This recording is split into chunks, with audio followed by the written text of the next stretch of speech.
গত কয়েকদিন আগে সাংবাদিকরা আমাকে প্রশ্ন করছে, দাদা পশ্চিমবঙ্গ সরকার যে নীল ড্রেস দেয় স্কুলের, সেই ড্রেস পরে কয়েকটা ছাগল মাঠের মধ্যে ঘুরে বেড়াচ্ছে।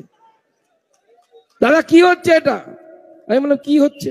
শিক্ষামন্ত্রী জেলের ভেতরে, পর্ষদ সভাপতি জেলে যাচ্ছে, বাইরে আসছে, এখনকার শিক্ষামন্ত্রী জেলের ভেতরে যাবো করছে।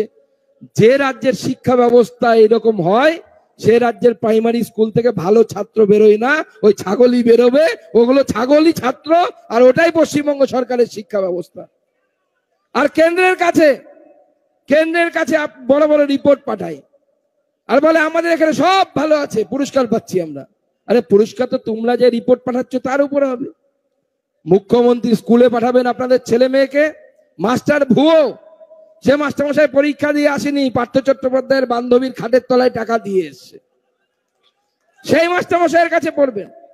আর আপনার ছেলে পেয়ে পড়াশোনা পারছে না, স্কুল থেকে আসছে কোনো কিছু উত্তর দিতে পারছে না, আপনি ছেলেকে ঠাস ঠাস করে মারছেন, কি পড়ছে স্কুলে গিয়ে? আরে থাপ্পড়টা যদি মারতে হয় মমতা বন্দ্যোপাধ্যায়ের গালে মারুন, কারণ সে আপনার শিক্ষা ব্যবস্থাকে ধ্বংস করেছে। থাপ্পড়টা আপনার ছেলে মেয়ের গালে মারার দরকার নেই।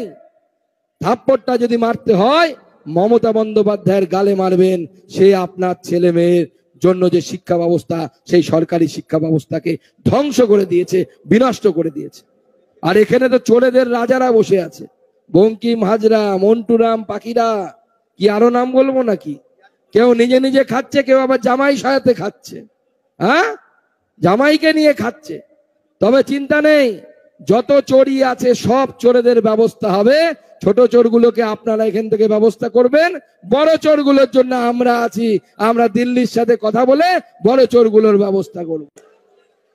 কিন্তু কোনো চোর ছাড়া পাবে না।